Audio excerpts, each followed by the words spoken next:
joined by really a big role model for a lot of women VCs, myself included. I'm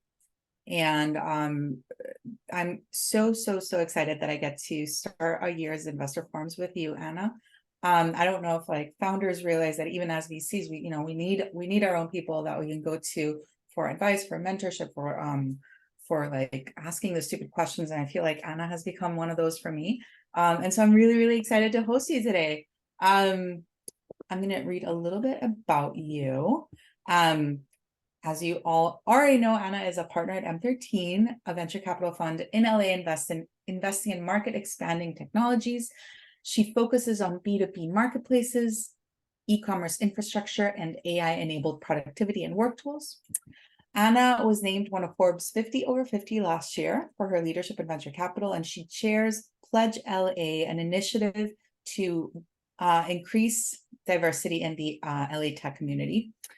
She was previously the managing director of Techstars LA, and she has invested in over 100 early stage companies and is a former founder and operator herself, with a background as a corporate lawyer and a McKinsey strategy consulting, which I didn't realize we share, and a BA and JD from Yale. So welcome, Anna. That is a big mouthful of accomplishments. How are you today? I'm good. Thank you so much for having me, Leslie. Like, I totally agree with what you said about all of us needing mentors and people to talk to. And, it's one of my favorite things is being part of the amazing community of female investors, especially female investors who invest in women. So it's great to be in that group with you, and working alongside you, and also just to see this amazing community that you've built. You've done just so much great work for women founders, and I'm just delighted to be able to be here and be part of it. Thank you. Well, we really look up to here at the Female Founders Alliance / Graham and Walker. So I mean, I just read your very fancy resume. So why don't you tell me like the real story behind it? How did you reach this point in your career? Like what are the common threads that you would look back on? Yeah, it's always so funny hearing that, because I could see how it might all sound, kind of impressive, or there's a lot of big kind of logos on there. But, from my perspective, I didn't have a plan or a strategy for my career. I think the through line looking back was that I never had an aversion to risk. So I wasn't scared to jump from one thing to another, even from a point of view where I knew nothing about the thing I was jumping into, because I always had a high degree of confidence that I could figure it out. So, and that might have been foolish, but it turned out to be a great strength, because it put me in a lot of situations where I had to be in a really steep learning curve. And I did that over and over, moving from a lot of McKinsey, moving from McKinsey to startups, moving from tech startups to Hollywood, moving from Hollywood to founding an ed tech company, and then going into investing. And so the result is that I've had all these really different and varied experiences and been able to build a lot of skills, because I was willing to show up as a complete beginner and be okay with that, and do the things I needed to do to, be less of a beginner going forward. So I got here through a series of opportunities from people, calling me and saying, hey, do you want to come do this cool thing? Do you want to come do this cool thing? And that's how I got to Techstars. I got a phone call saying, hey, you'd be great for this. Will you come look at it? I hadn't considered investing. But where I was in my career at that time was I had sold my startup. I had really struggled as a CEO. Maybe not from the outside, but from the inside. And I made a lot of what I look back on now and think were real blind spot mistakes. And so I was focused at that time in my career, which was 2016, on like becoming a coach and sort of working with other founders, because I thought, wow, these were some valuable lessons I got. How can I help other female, leaders not make those mistakes? And then when I got the Techstars opportunity, I thought, what a great opportunity to do the thing I love, which is helping people, people build businesses in this context of also getting to invest in them. So that's how I got there. And I loved my experience at Techstars, and helping build that community in LA and just being part of the community of supporting early stage founders. And then I got a similar phone call a little over 3 years ago asking, did I want to come join M13? I wasn't looking to move. But I thought it was a great opportunity to help build a new firm with a different philosophy about being really engaged in supporting the portfolio alongside some people who just every single one is just impressive in their own right, and most have an operating background. And so that's just been an incredible journey to get to build a new kind of venture firm alongside all those folks. So sorry, that was kind of a long answer, but that's the shortest I can do it. One of the things that you and I have talked about this before, but I'd love to use it as a segue, and that is that you went from Techstars, which is super, early stage, to M13, which is more of a Series A firm with a little bit of seed, and so that changed what you're looking at, what you're looking for, what you're investing in. So tell us about that transition and how are things different now? Yeah, learning curve. That was a tough one. So at first, what was really uncomfortable for me was the volume and pace of check writing. At Techstars, I was making 10 investments a year. And also I was running a pre-seed fund on the side at the time. So I was writing 20 checks a year. That is just constantly deploying capital. The pace of deployment at a Series A fund is much lower. I wrote 4 checks last year, and that's actually a lot, right? One investor at a Series A fund, right? But for me, it felt like very little. So I had to really get used to the fact that I don't get to say yes as much as I used to. And that I just have to think differently about what I'm looking for. So that was one really big change. The other big change was, looking for kind of a different level of product market fit and a different level of kind of proof points around financial performance, which hadn't been a focus for me really at pre-seed. At pre-seed, the decision for me was all about large, exciting markets and amazing founding teams, right? And those two things together. And now there's this third kind of, strand to that, which is really about diving into the product and also the business model, and then the trajectory, and then also thinking about what are the market multiples for the categories that we're looking at? How does the market reward these companies when they get out to the public market? So really taking a 360-degree view of what is the potential for this company to have a multi-billion-dollar outcome. So it's a very different lens, from pre-seed, and that was a tough adjustment for me. Mm-hmm. And then the other thing I will say is, writing a much bigger check feels, it's scarier. It's this is millions of dollars, being deployed here. So I had to think about and adjust what is the level of certainty I need to get to feel confident, writing that check. And what is the level of certainty? Like what does it feel like to write a Series A check? Yeah, I mean, I think so I'm a very gut sort of decider. And I've always said, listen to your gut because there's a lot of data there. And whenever we make a gut decision, it's not that it doesn't include data. You're just processing data in your unconscious brain. So I think the difference, so I could make a gut decision as a pre-seed investor and not really need to tease apart why I'm making the decision. As a Series A investor, I have to dig into that gut decision. So let's say I want to say yes, I'm saying yes, right? I have to be like, okay, what's behind that? And then I have to back it up with data. So I have to circle back and test it. And there have been a lot of times when my gut has said yes, and I've dug in a lot and then ended up saying no, because I got new information, I learned more. So these decisions look like, what is my initial gut feeling about whether I want to do this or not? Then go do the work. And doing the work is talk to customers, talk to competitors, talk to downstream investors. How do they see the market? Look at how the market's growing, do that research, build our own financial model, talk to team members, the CEO. I mean, there's a ton of work and time that you waste. One is we take the initial gut decision, put some data behind it, we get even more excited. Or, that additional work that we do leads us to question that initial decision and then, end up passing. So I read out the spaces that you are personally interested in right now. So let me read those out again. So you are investing in B2B marketplaces, ecomm infrastructure, and AI-enabled productivity and work tools.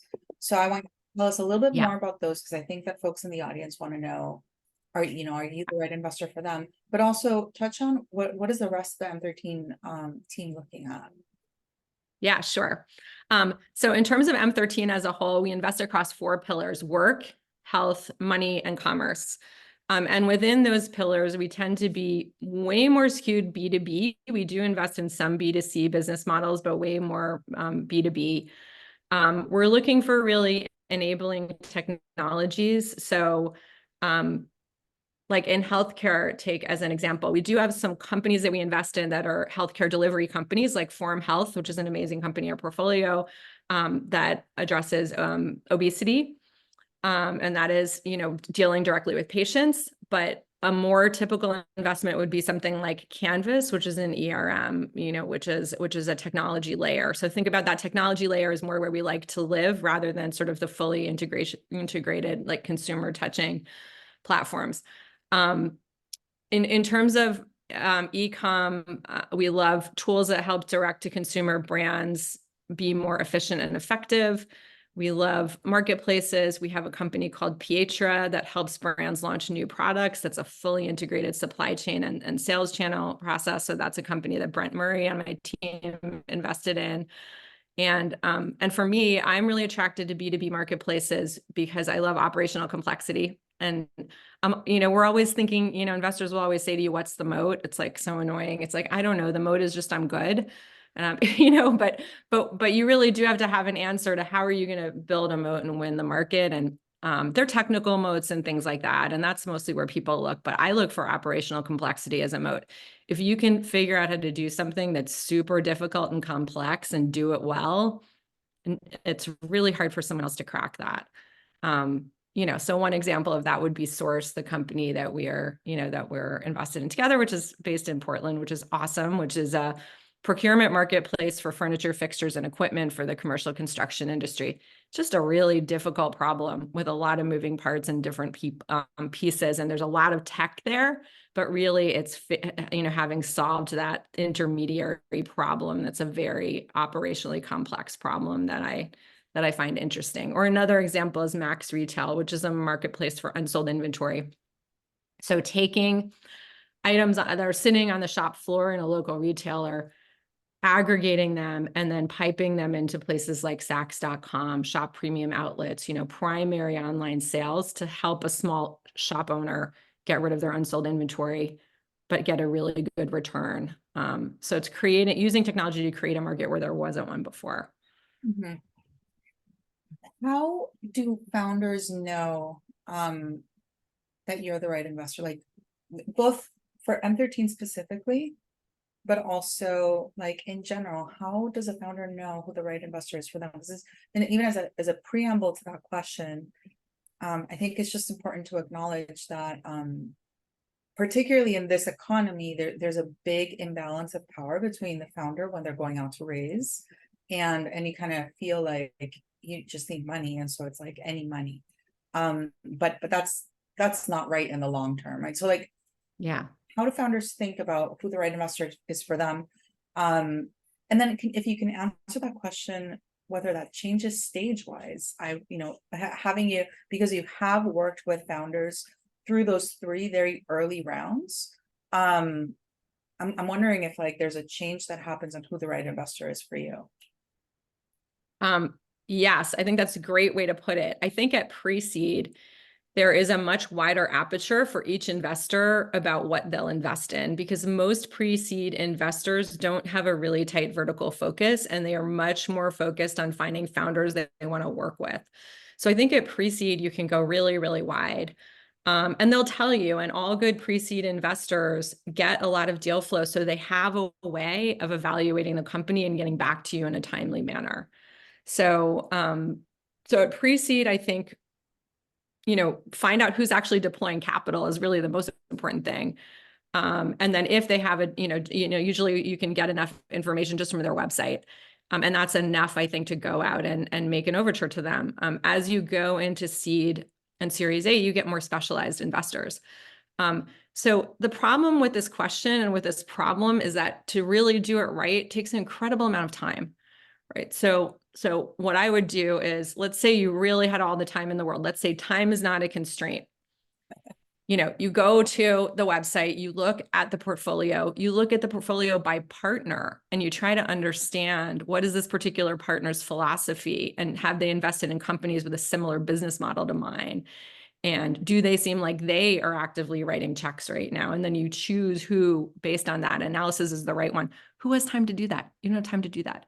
So you have to do the kind of short version of that, and then hope that they'll get you to the right person. Because honestly, no one has time. And it's annoying when founders get this advice, because it's like, I am busy running my company. I don't have time to spend half an hour researching every possible investor.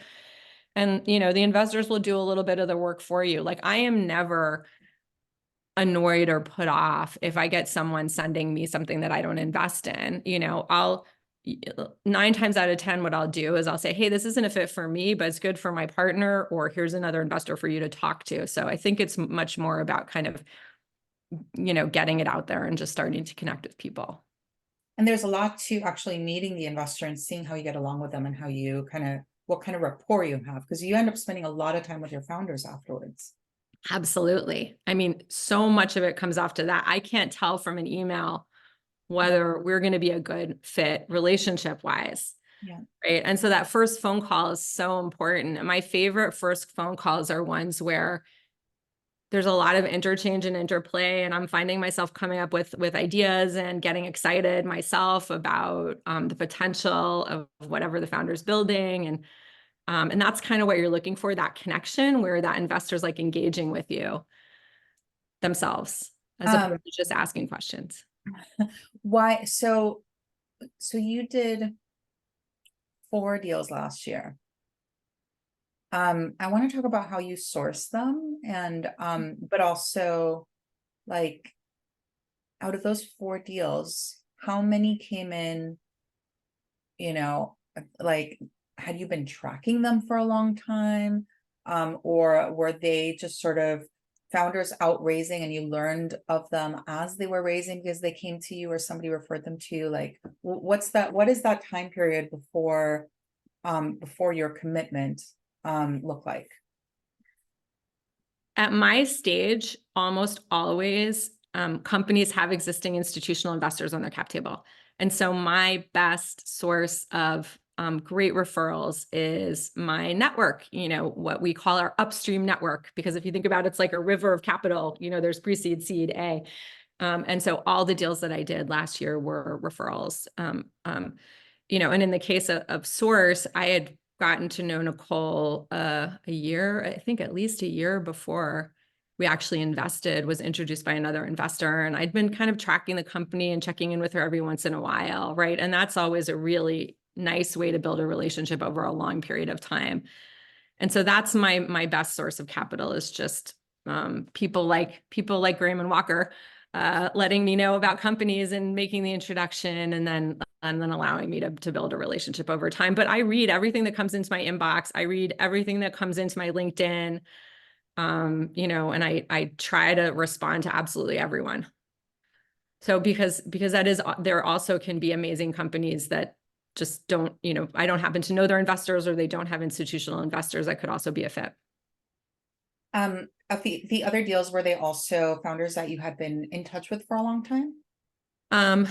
No. 2 of them were deals that moved very fast, but that were referrals from other investors.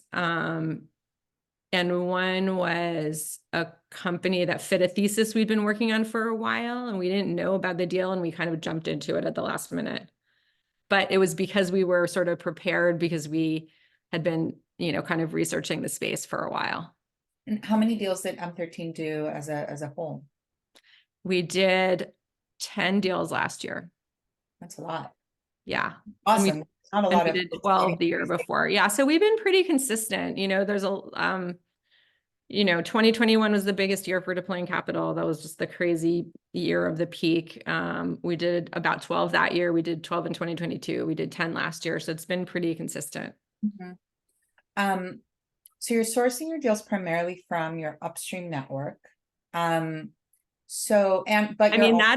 the place where we end up investing the most in terms of the deals we look at.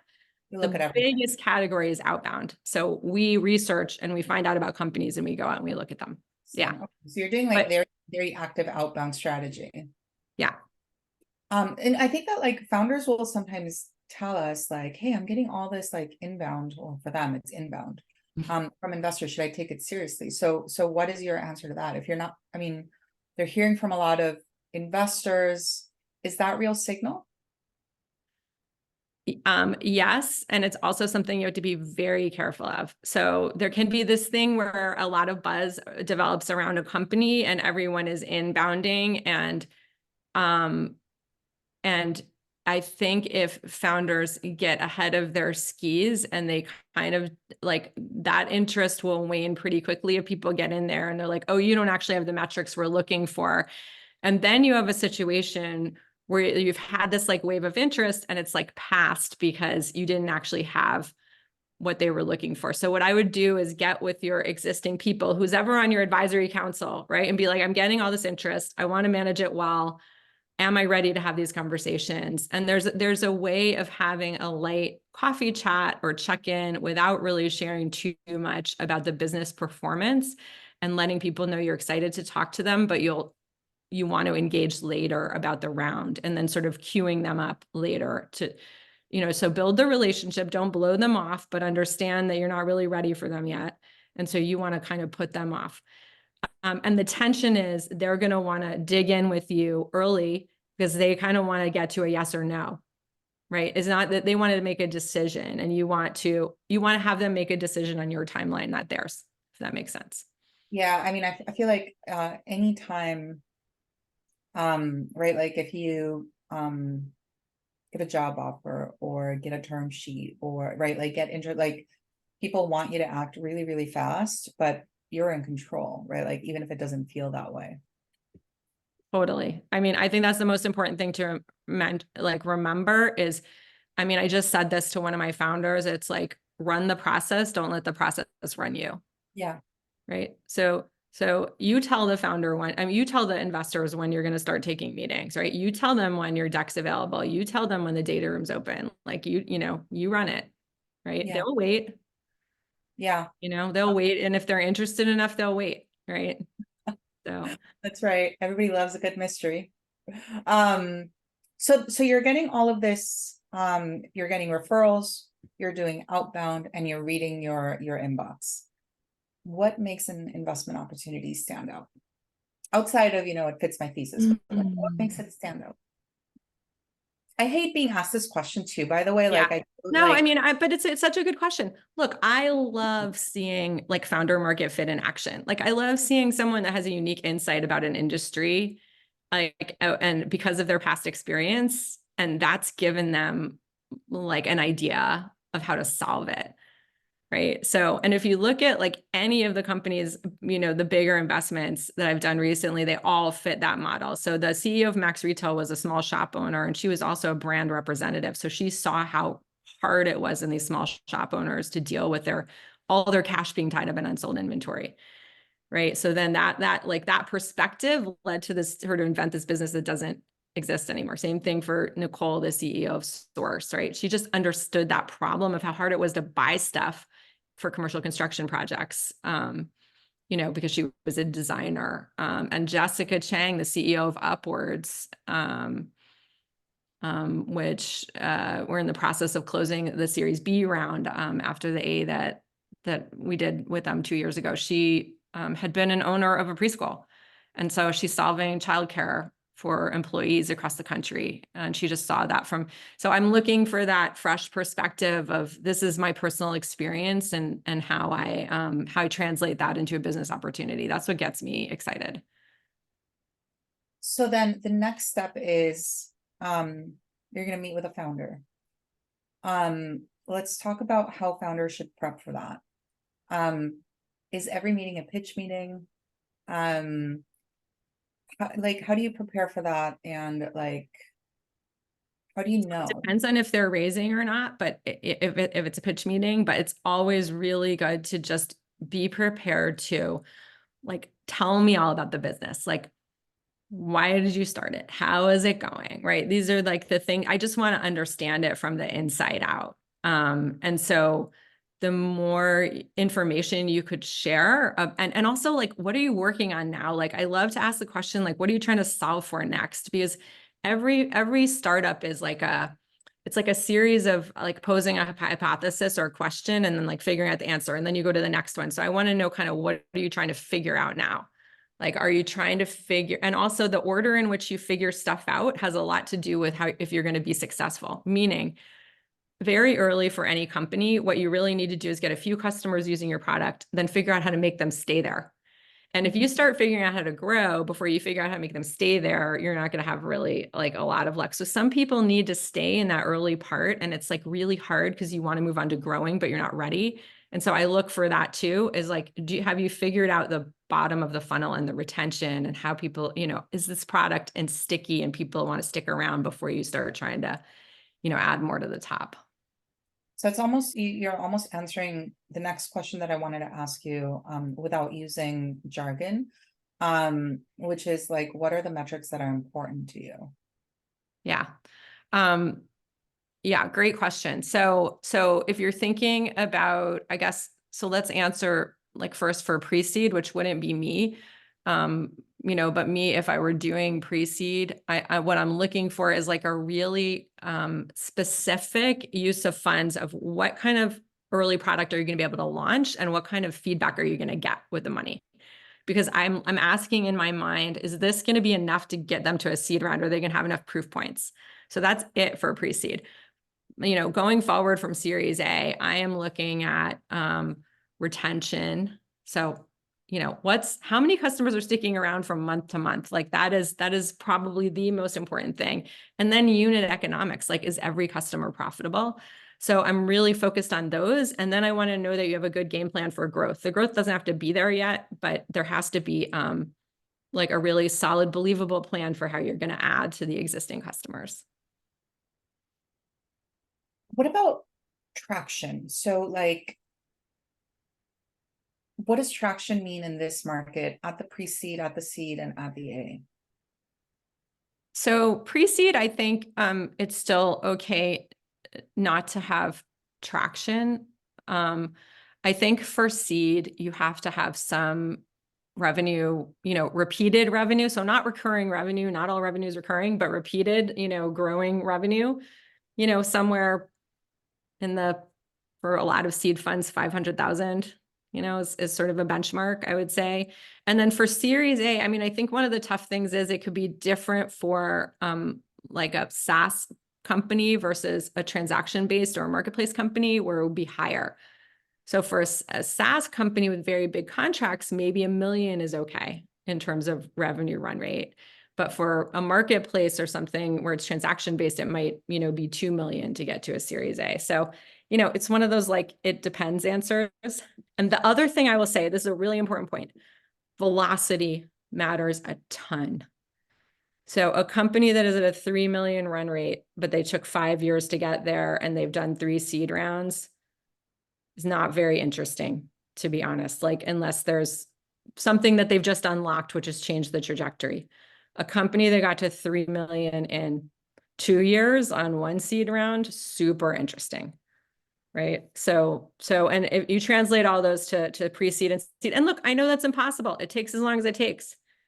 Right. So if you are one of those companies that's been really figuring it out patiently and it's taken you a while to get there, but you've just reached an unlock, make sure you are translating that in your story, right? You're telling the story of like, yeah, we weren't growing that fast, but look at what's happening now. And it's because we figured out this important thing.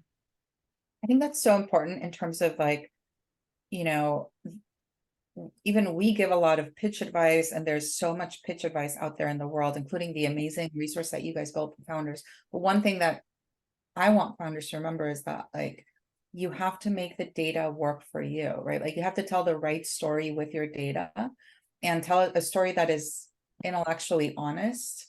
But it doesn't have to be the standard story. Like, you may, like, it is okay to pivot and talk about pivoting. It is okay that it took you longer to figure out what space you're in. Yeah, for sure. That's right. Make the data work for you, I think is really great advice. you want to tell your story with data when you're talking to an investor, and you want to pull out those points that you think are the most compelling ones, right? Like what investors are looking for is, how does your past performance predict your future success? So you have to kind of connect those dots for them. Mhm. And you're going to only do that with your data. So then outside of the, not in my thesis, what are common reasons why you're passing on companies? Here, I'm posting in here the interactive founder guide. And we're gonna share with everybody in the Okay, good. And I just want to say we had so much fun building this, because giving feedback on fundraising decks is one of my favorite things to do. And my partner, Rob, is possibly more brilliant at it than I am. Okay, he is more brilliant. I will just go and say it. He's better. He's even better than me. And so this was kind of his brainchild, and it's a lot of fun. It's an interactive Figma document. There's a ton of like really good stuff in there. So enjoyed, and just know a lot of joy and love was put into making that. But what was your question? So what are common reasons you're passing on deals? Yeah, so there's, out of vertical focus, there's kind of not the right stage or too early, which is really code for, I'm not seeing enough evidence yet that this is working, right? So it's not like the numbers per se aren't the right level. It's like, this isn't adding up for me to build my conviction yet, is what really people are saying. And I think it's hard for people to say that, but that's what they mean when they say that they say too early. It means they don't see enough evidence that it's working, right? So if you get the too early, and you feel like you have a good enough relationship, say, some people ask, well, what metrics would you like to see? Which is sort of the right question. Maybe you could ask a deeper question, which is, if you get that answer, it's too early. I'm trying to build the building blocks to show this is going to work. Like, what do you think the key building blocks are that I need to build? Or what's the next question that I should really be answering in order to make progress towards not being too early? Mhm. Right. And you might get a better answer for them than just, oh, I want to see 2 million, or I want to see 500,000, or whatever it is. So there's too early. There's not a vertical focus. There's the velocity thing, right? And then I think also as you progress along, there's just going to be people that they're just not excited about it. It's like everything could look right on paper, but it just doesn't grab them. I have to ask myself this question, is this a problem I want to be thinking about for the next 10 years, and a person I want to be working with for the next 10 years? It's got to really grab me. And that's just something intangible that you can't, it's about fit. Right. And you talked about this, right? You have to see if there's that chemistry or that fit, right? That's so important. It just might not be there. It doesn't mean there's anything wrong with your company, or you're not going to be hugely successful. Just for that person, it isn't the right deal. So you're leading 4 deals a year, and are you taking all the board seats for those deals? Good question. And sometimes I am taking the board seats, and sometimes I would partner with a junior member of my team, and then they would take the board seat, and I would kind of act as the observer. So of the ones we have, 2 of the ones we don't actually have a board seat because it's very early. One, I have the board seat, and one, my junior investor has the board seat. So from the founder's perspective, should they feel shortchanged if they don't get the big name partner on their board? Well, so we always say that it's up to the founder, right? Okay. Oh, yeah. We wouldn't kind of fill a board seat and sort of bait and switch them, right? So they're always part of that decision. We're partners with them, and we want them to, be really excited about the board they're putting together. So, yeah. That's pretty rare. Yeah. I don't know that founders always have a say. Well, I can't think of an example where we've kind of not honored their wishes. So That's pretty. yeah. So I guess my point about the board was going to be, you end up working pretty closely with these founders for a really long time. So what is that relationship like once you make the investment? My goal is I really want to have the kind of relationship where the minute something goes really bad, I'm the first phone call. I want, once we're invested, like we're on the same team, like we are 100% in the boat with our portfolio companies, right? And we're there to like help solve problems. And like, I know, and every one of my partners knows because all of my partners were operators. They have all been there. We all know that there is no straight line to success, and there is no such thing as a company that's an overnight success, and that every company is going to go through incredible struggle. So that's the main thing, is to have that trust and that feeling that the founder knows that I'm not going to freak out, right? And start immediately thinking about the value of my shares when something goes wrong, but I'm going to be in the mindset of like, how can we figure this out together? And how can I help you solve problems? Are you spending like time together once a month, once a quarter, ad hoc?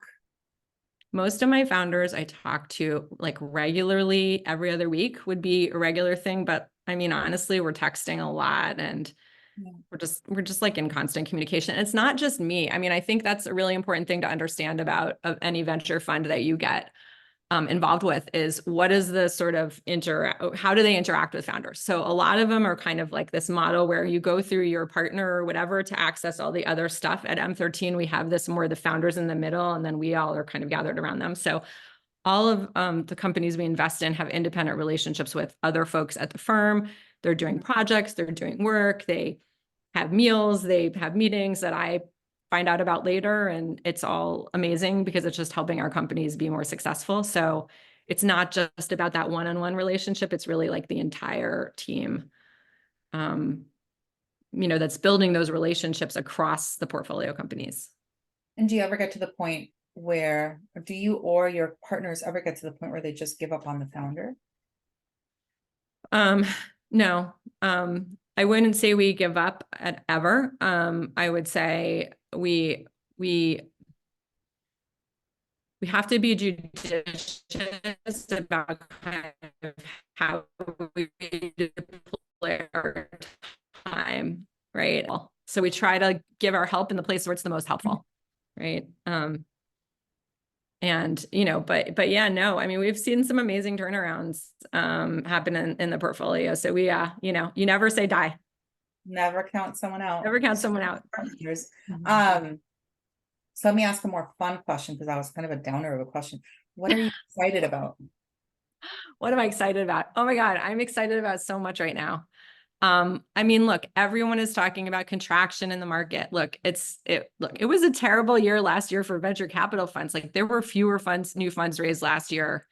Like I think it was a 7-year low, and the amount of capital was low. So it's rough for VCs, and therefore we know it's rough for founders because it's a tough fundraising environment. And there's some structural reasons for this that have to do with interest rates and the public markets being closed and capital not being recycled.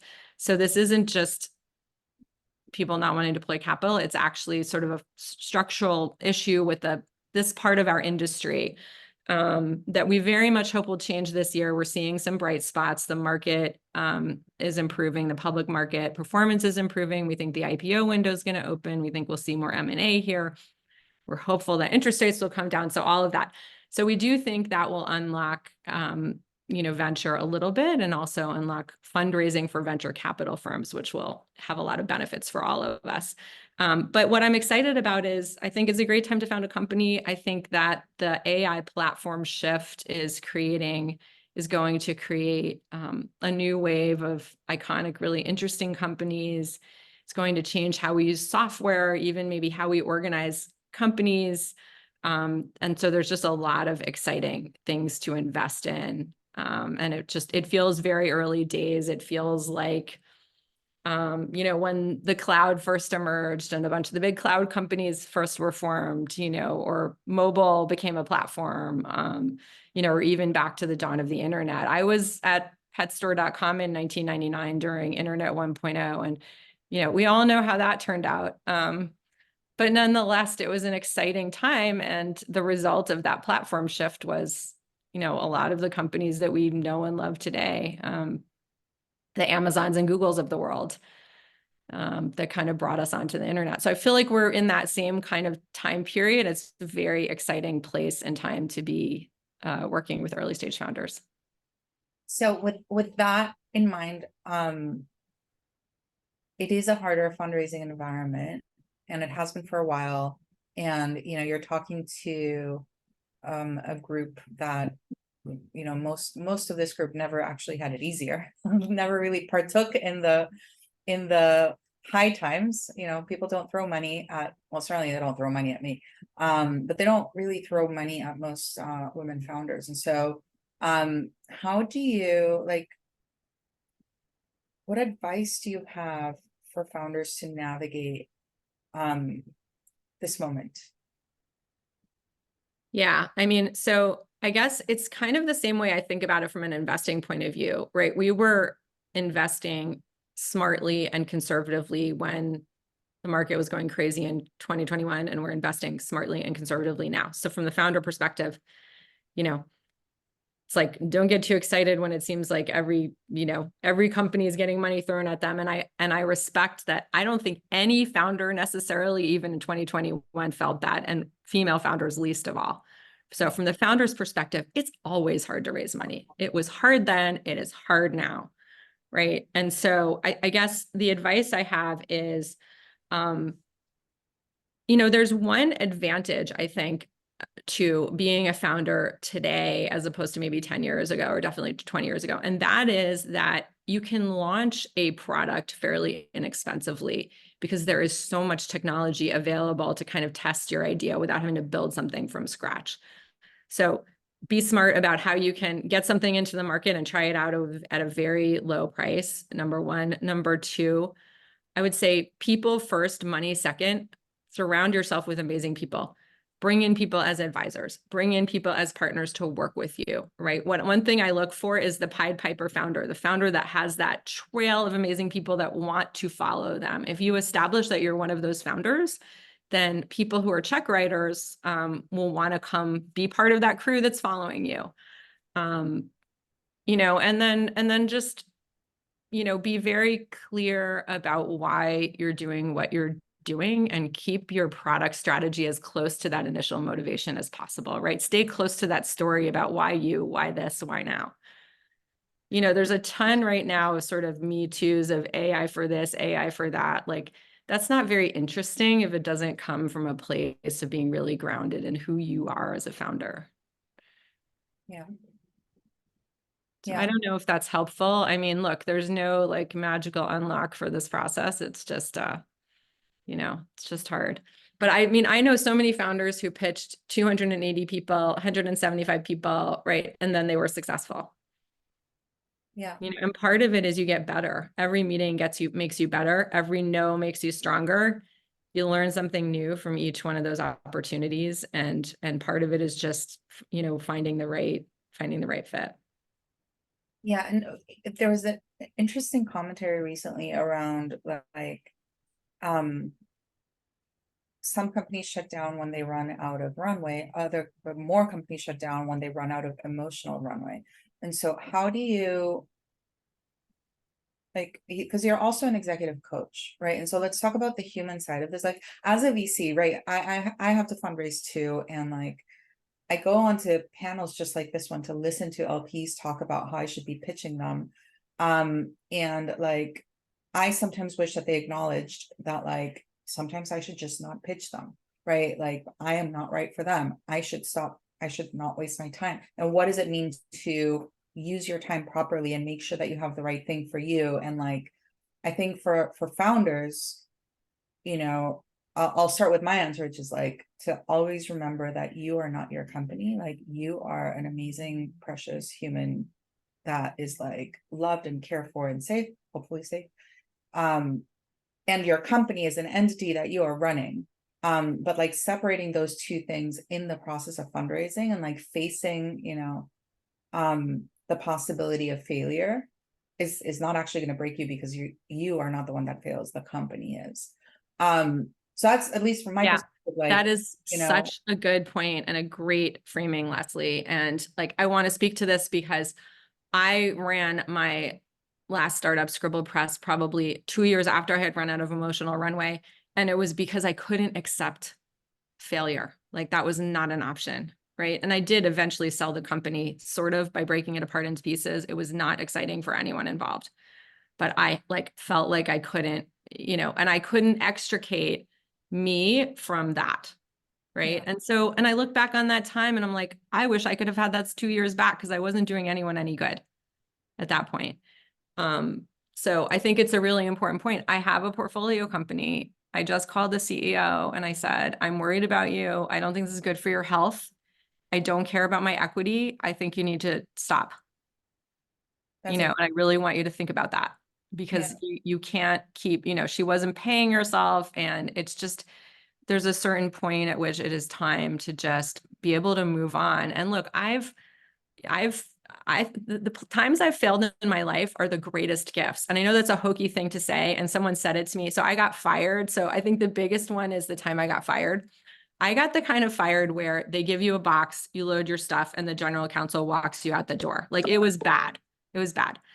And at the time I thought my life was over because I'm just not a person that fails.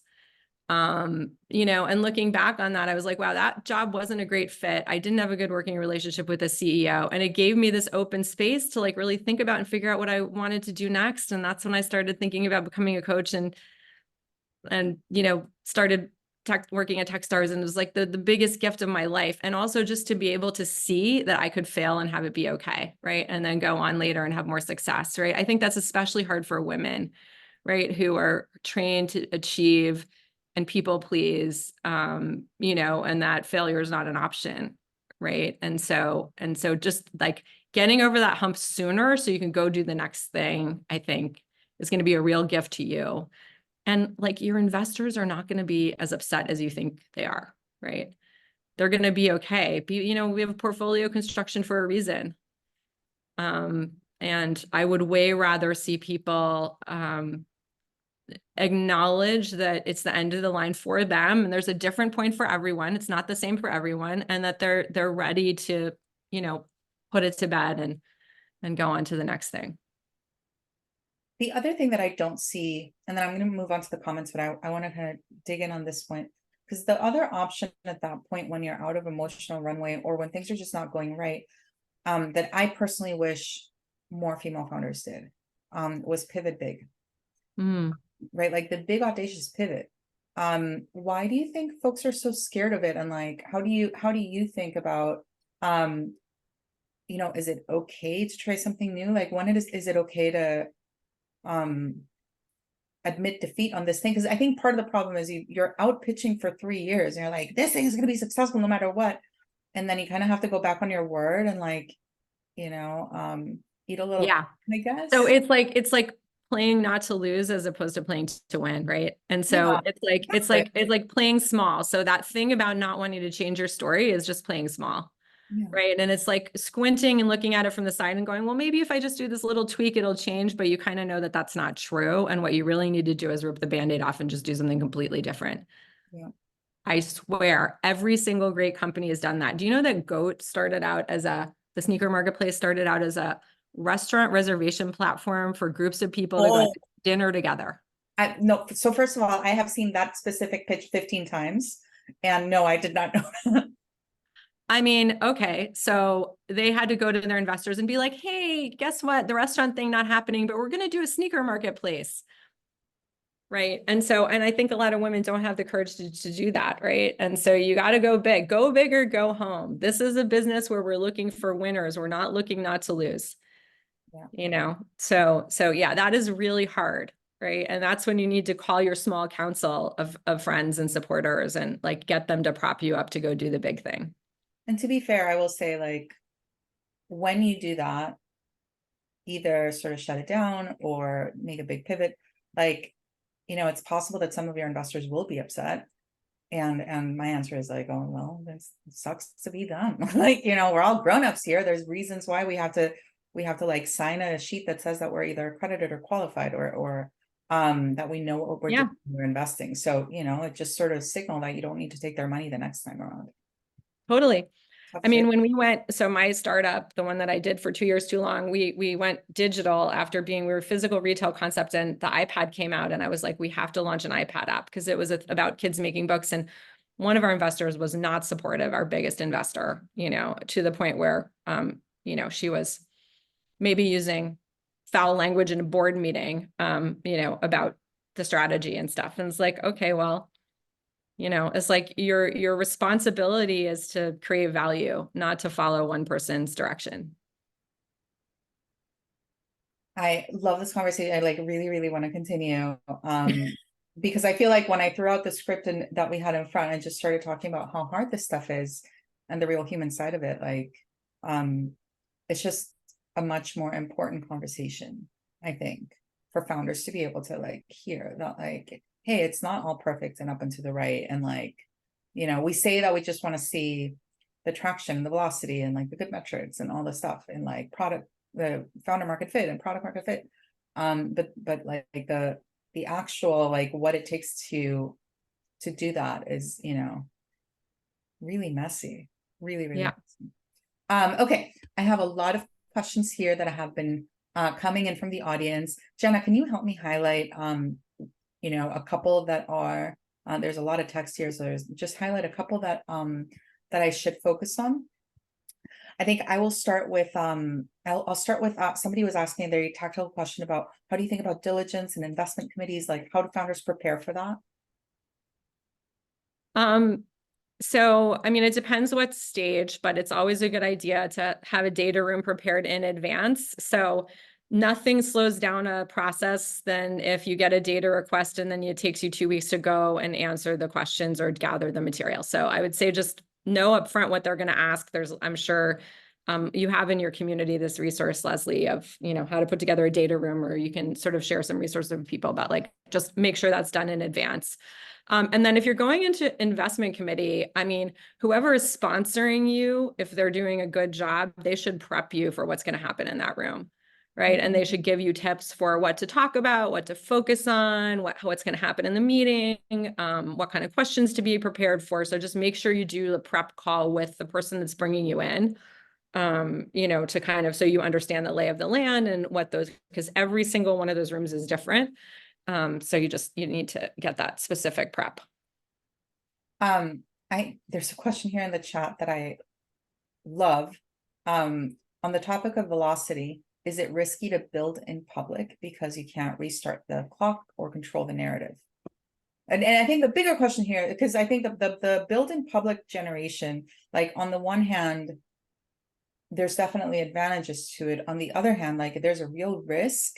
And you kind of, as somebody who's not building in public and you're paying attention to what everybody else says, that's like a huge source of like anxiety for other founders who think that like those who are building in public are essentially just giving a very edited version of like what's actually going on underneath. So how do you feel about the founders kind of building in public versus staying stealthy?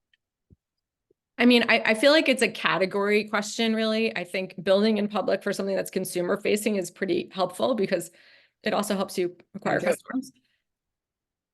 Less so if you're doing some enterprise thing, and I just don't think you'll get as much value out of it. And then you do lose the ability to kind of, control the narrative a little bit, and also maybe tip off your competitors about what you're doing. So like, I'm not a big fan of the idea of being really like having a profile as a founder, like online, because I just don't think that helps you. You want to have a profile related to what you're launching, not the fact that you're a founder, if that makes sense, right? Otherwise, it just feels gratuitous a little bit. Like, you may be getting a lot of attention and clicks and likes and engagement, but not around things that are going to drive your business. Yeah. Yeah. So that being said, like back to the thing about like go big or go home, it's like, I wouldn't worry too much about controlling the narrative because it's like, you have to go for it and, be gutsy if you're going to make a shift. Yeah. Awesome. Okay. We are getting to time. And so I'm going to wrap us up, even though we still have a ton of questions here in this document. That was such a treat. Thank you so much, Anna, for spending this time with us. Thank you to everybody who participated. I just want to remind you, a lot of what we talked about today, like how to put together a data room, how to pitch, like all this stuff, we cover in depth in our Catalyst program, and applications are open now.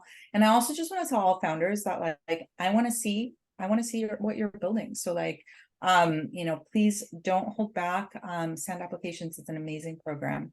I hope to see you all, well, I hope to see you all in your cities very soon, but I don't know when I will be able to do that. So with that, we will wrap. I'll definitely see you all virtually for our next forum next month. Who do we have, Jenna? We have a couple of amazing ones coming up. We have Roy Bahat at Bloomberg. Ada, thank you. Yeah. And then we have David Hornick, who founded the lobby. Oh, he's so fun. Yeah, I know. I'm Very very great time with him. I mean, he's a comedian first and foremost, so get ready to laugh. Well, there we go. I'm gonna have to up my game with that one. All right. Well, Anna, thank you so much for kicking off 2024 with us, even though it is February. Oh, thanks so much for having me. Awesome to be here. Great conversation. All right, everybody. Thank you so much for being with us. Have a great day. Take care.